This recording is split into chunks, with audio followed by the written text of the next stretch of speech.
Bonjour à tous et à toutes. Dans cette vidéo, nous allons explorer en profondeur le concept de l'intelligence, l'objectif étant de comprendre ce qu'est l'intelligence, comment elle se développe, comment elle se mesure. En effet, une meilleure compréhension de l'intelligence peut nous aider à mieux comprendre nos propres processus cognitifs et émotionnels, ainsi que ceux des autres. Tout d'abord, nous allons définir ce qu'est l'intelligence. L'intelligence est un concept complexe qui a été étudié et débattu pendant des siècles. Depuis l'Antiquité, des penseurs comme Platon et Aristote ont exploré la notion d'intelligence en la reliant notamment à la sagesse et à la connaissance. Platon a notamment décrit l'intelligence comme la capacité à reconnaître le bien et le mal, tandis qu'Aristote l'a associée à la faculté de raisonner. L'intelligence en psychologie est un concept qui englobe différentes perspectives et théories, mais qui se concentre généralement sur la capacité d'acquérir, de comprendre et d'appliquer des connaissances pour résoudre des problèmes et s'adapter à de nouvelles situations. Plusieurs psychologues ont émis leurs propres définitions et théories de l'intelligence. Par exemple, Jean Piaget, un psychologue français, a défini l'intelligence comme ce n'est pas ce que l'on sait, mais ce que l'on fait quand on ne sait pas. Il y a aussi David Wechsler, un psychologue américain, qui a défini l'intelligence comme la capacité globale ou complexe de l'individu à agir dans un but déterminé, de penser de manière rationnelle et d'avoir des rapports utiles à son milieu. C'est d'ailleurs lui qui a mis en place les tests d'intelligence les plus utilisés aujourd'hui, dans le but de mesurer les sous-dimensions de l'intelligence comme le langage, la mémoire, la capacité à établir des liens, la représentation dans l'espace et dans le temps. La question qu'on peut se poser maintenant que nous savons ce qu'est l'intelligence, c'est d'où vient-elle? Est-elle innée ou acquise? Quels sont les facteurs qui influencent l'intelligence? Des études sur les jumeaux et les enfants adoptés ont montré que les facteurs génétiques jouent un rôle important dans la détermination de nos capacités cognitives, ce qui soutient justement le postulat que l'intelligence est innée. Or, tout ne se joue pas à la naissance. L'environnement familial, social et éducatif dans lequel nous grandissons joue également un rôle significatif dans notre développement intellectuel. C'est justement d'autres études qui ont prouvé que les enfants adoptés avaient des perspectives de développement intellectuel, et ce, grâce à leur environnement. Ici, on parle d'approche interactionniste, car justement, l'intelligence est influencée autant par des facteurs génétiques, c'est-à-dire l'hérédité par exemple, et par des facteurs environnementaux, c'est-à-dire l'éducation, la famille, la société en général. Ces deux facteurs jouent ensemble un rôle dans le développement de nos aptitudes intellectuelles. À travers le temps, plusieurs psychologues ont développé des théories sur l'intelligence et ses sous-dimensions. Par exemple, en 1904, Charles Spearman a développé la théorie de l'intelligence et a introduit la notion de facteur G pour General Intelligence. Le facteur G de Spearman est un concept en psychologie qui fait référence à l'idée d'une intelligence générale, une sorte de capacité cognitive qui sous-tend différentes compétences mentales. Par exemple, imaginez que votre esprit soit un peu comme une boîte à outils, et dans cette boîte, il y a plusieurs compétences, notamment celles qui permettent de résoudre des problèmes mathématiques, celles qui permettent de comprendre des textes complexes, celles qui permettent de raisonner logiquement, etc. Eh bien, le facteur G serait comme la qualité générale de cette boîte à outils. Elle va influencer la façon dont vous utilisez et développez ces différentes compétences.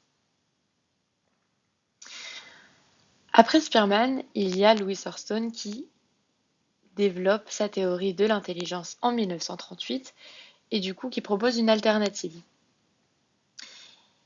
Il dit que l'intelligence est composée de plusieurs facteurs primaires indépendants plutôt qu'un seul facteur général unique. Il a d'ailleurs identifié 7 facteurs primaires, notamment la compréhension verbale, le raisonnement logique et la mémoire numérique. Dans le modèle triarchique de l'intelligence de Robert Sternberg, il y a 3 aspects interdépendants de l'intelligence. Il y a l'intelligence analytique, qui est la capacité à analyser et à évaluer et résoudre les problèmes. L'intelligence créative, qui est la capacité à produire de nouvelles idées et à s'adapter à de nouvelles situations. Et l'intelligence pratique, qui est justement la capacité à s'adapter efficacement à l'environnement au quotidien. Ensuite, il y a la théorie de l'intelligence émotionnelle, celle de Peter Salovey et de John D. Mayer. Cette théorie postule que l'intelligence ne se limite pas seulement à des capacités cognitives traditionnelles, comme on l'a vu précédemment, mais justement qu'elle englobe également la capacité à reconnaître, comprendre et gérer les émotions, ainsi que la capacité à interagir efficacement avec les autres.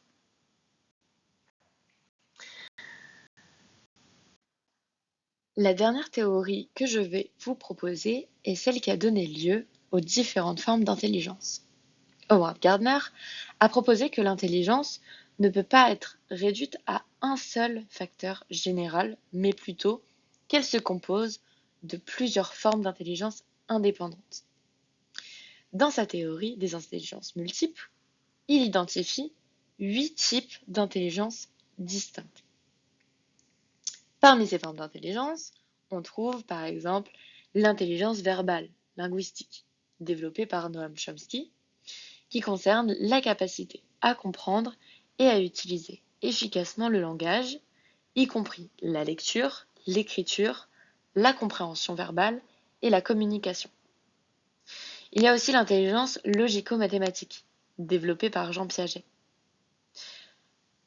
Elle implique la capacité à raisonner de manière logique, à résoudre des problèmes mathématiques, à analyser des modèles et à effectuer des opérations mentales abstraites. L'intelligence visio-spatiale a été justement théorisée par Howard Gardner lui-même. Elle concerne la capacité à percevoir et à comprendre les informations visuelles et spatiales, y compris la représentation mentale des objets dans l'espace, la navigation spatiale et la résolution de puzzles visuels. Il y a l'intelligence intrapersonnelle, développée par Daniel Goleman, qui concerne la capacité à comprendre et à gérer ses propres émotions, ses motivations, ses forces et faiblesses, ainsi que la capacité à s'autoréguler et à prendre des décisions de manière réfléchie. Elle peut être mise en parallèle avec l'intelligence interpersonnelle, développée par Edward Tandick, qui concerne justement la capacité à interagir efficacement avec les autres membres de la société. Il y a l'intelligence kinesthésique, corporelle, développée par Maria Montessori, qui justement fait référence à la capacité d'utiliser son corps de manière efficace pour résoudre des problèmes, pour effectuer des mouvements précis et coordonnés, ainsi que comprendre les sensations corporelles. Il nous reste l'intelligence musicale et rythmique, par Orff, qui fait référence à la capacité à percevoir, comprendre, produire des sons, des rythmes et des motifs musicaux, ainsi que la sensibilité à la musique et à la musicalité. Enfin, il y a l'intelligence naturaliste qui a été développée par Charles Darwin.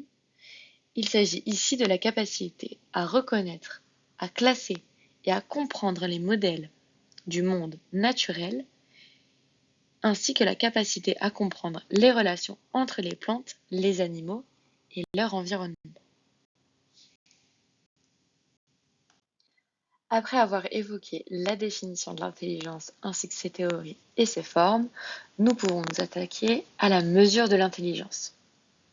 La mesure de l'intelligence est un domaine complexe et controversé de la psychologie. Au XXe siècle, les psychologues ont tenté de mesurer l'intelligence de manière objective en développant des tests. D'ailleurs, Alfred Binet a été le premier à développer le test d'intelligence en 1905 dans le but d'identifier les enfants qui avaient besoin d'une aide supplémentaire à l'école.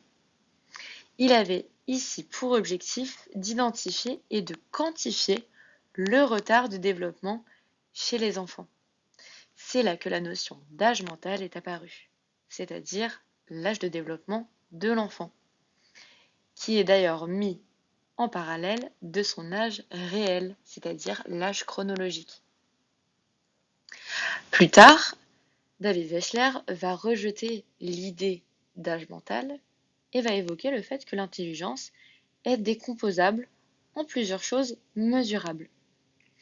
Il est ici question de mesurer les différentes dimensions de l'intelligence comme le verbal, le non-verbal, le spatial, le numérique, etc. Les tests de quotient intellectuel, les tests de QI, sont les outils les plus couramment utilisés pour évaluer les capacités cognitives des individus, en mettant d'ailleurs l'accent sur les aspects tels que la capacité de raisonnement, la mémoire, la vitesse de traitement des informations, mais attention, il ne capture pas toujours la totalité de la gamme des capacités d'une personne. Il y a d'ailleurs ceux qui sont le plus utilisés en neuropsychologie, la VICE à partir de 16 ans, la WEPSI pour les enfants d'âge préscolaire et primaire de 2 à 7 ans, la WISC pour les enfants de 6 à 16 ans. Ils vont d'ailleurs permettre d'évaluer les capacités de l'individu pour le classer par rapport aux résultats attendus dans la même population.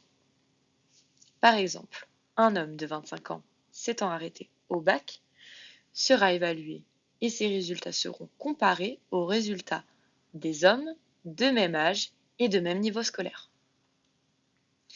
Les critiques des tests de QI soulignent souvent qu'ils peuvent favoriser certaines populations. Ils ne prennent d'ailleurs pas toujours en compte les différences culturelles et environnementales de chacun. Aussi, ils ne mesurent pas toujours la créativité ou l'intelligence émotionnelle, qui peuvent être tout aussi importantes dans certaines situations. Pour mesurer l'intelligence intra- et interpersonnelle, il y a l'AMSET. C'est un outil d'évaluation conçu pour mesurer l'intelligence émotionnelle d'un individu. Il se concentre sur la capacité d'une personne à percevoir, à comprendre, à gérer et à utiliser efficacement les émotions dans différentes situations de la vie quotidienne. Elle évalue l'intelligence émotionnelle au travers de 4 branches principales. La première, la perception des émotions, qui évalue la capacité à reconnaître et à comprendre les émotions exprimées par soi-même et par les autres, à travers de visages, des expressions faciales, des situations et d'images. Il y a aussi la facilitation des émotions, qui évalue la capacité à comprendre comment les émotions peuvent être utilisées pour faciliter la pensée et la prise de décision, ainsi que pour favoriser les relations interpersonnelles. Il y a la compréhension des émotions, qui évalue la capacité à comprendre les causes et les conséquences des émotions, ainsi que les schémas émotionnels dans différents contextes. Enfin, il y a la gestion des émotions, qui évalue la capacité à réguler et à gérer ses propres émotions, ainsi qu'à gérer les émotions des autres de manière appropriée et constructive. L'AMSET utilise une approche basée sur des tâches et des questionnaires pour évaluer les différentes composantes de l'intelligence émotionnelle. Les résultats du test vont fournir des informations sur les forces et les faiblesses de l'individu, ce qui est super utile pour le développement personnel, sur les relations interpersonnelles, sur le leadership et d'autres domaines de la vie.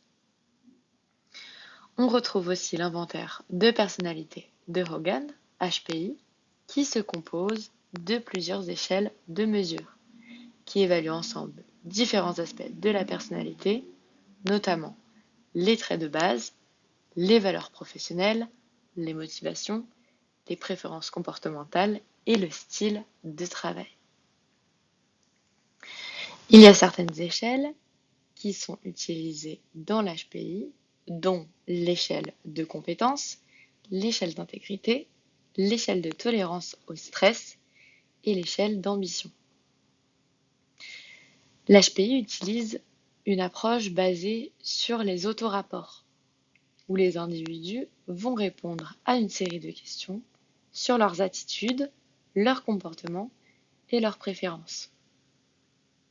Les résultats du test vont fournir des informations détaillées sur les traits de personnalité de l'individu, sur leur capacité à s'adapter à différents environnements professionnels et sur leurs qualités et leurs préférences en matière de gestion.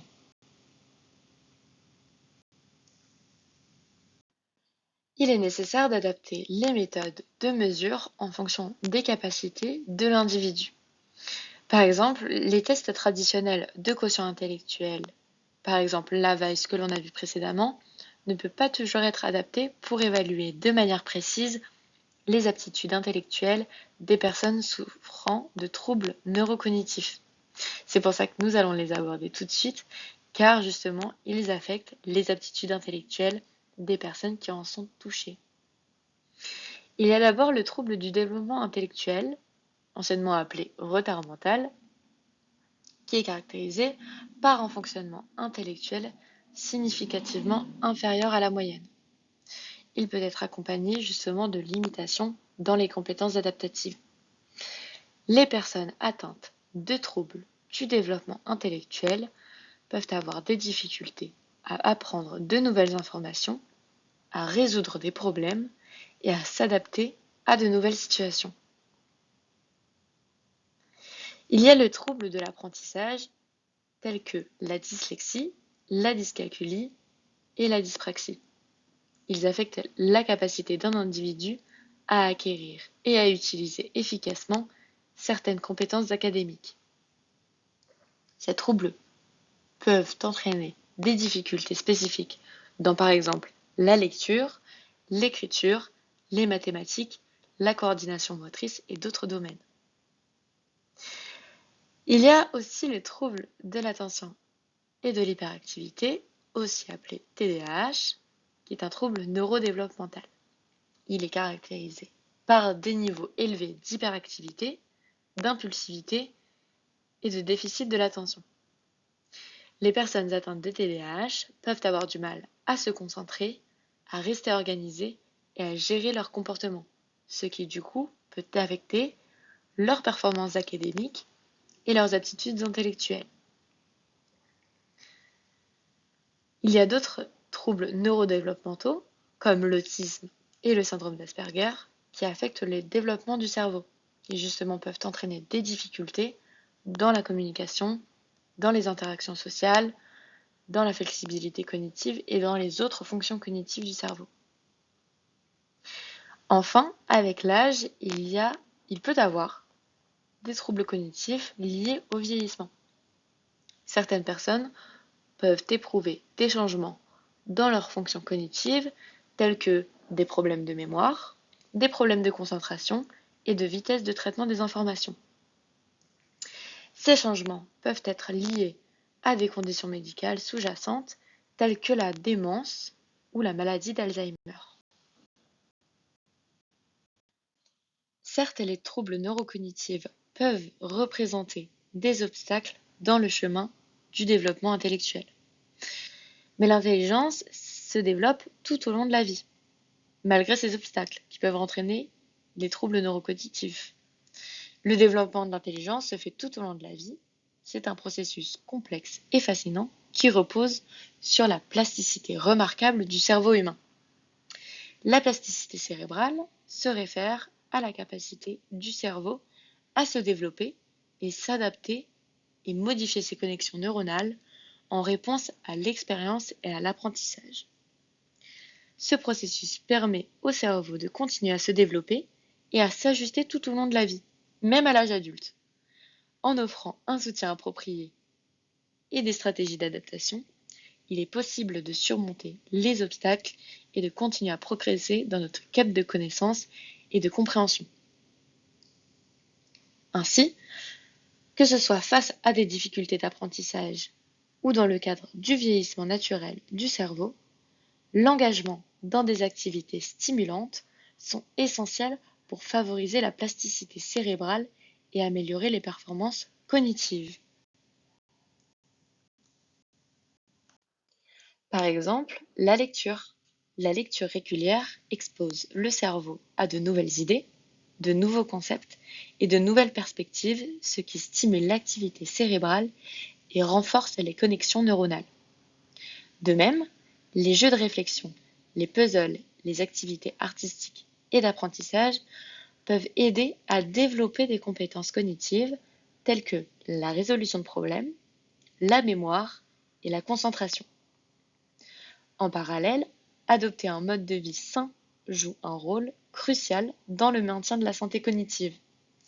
Une alimentation équilibrée, riche en nutriments essentiels, fournira au cerveau les éléments nécessaires à son bon fonctionnement.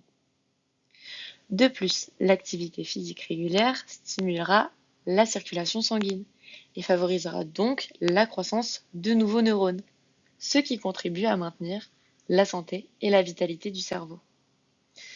Sans oublier le sommeil, qui est également d'une importance capitale pour le cerveau, car pendant le sommeil, le cerveau va consolider les informations nouvellement apprises et va effectuer des processus de réparation et de régénération. Un sommeil de qualité est donc essentiel pour maintenir les fonctions cognitives optimales. Pour résumer, le développement de l'intelligence tout au long de la vie dépend d'une combinaison d'activités stimulantes et d'un mode de vie sain. En cultivant des habitudes de vie positives et en participant à des activités qui nourrissent l'esprit, il est possible de maximiser son potentiel intellectuel et de maintenir des fonctions cognitives optimales à tout âge. C'est bientôt la fin de cette vidéo. Nous avons exploré ensemble les différents aspects de l'intelligence, de sa définition à son développement et à son évaluation. Nous avons vu comment l'intelligence est influencée par une combinaison complexe de facteurs génétiques et environnementaux et comment elle peut être stimulée et développée tout au long de la vie. En continuant à explorer et à nourrir notre intelligence, nous pouvons améliorer nos capacités cognitives et vivre une vie plus enrichissante. Cette vidéo est maintenant terminée. J'espère vous retrouver très bientôt autour d'un nouveau thème.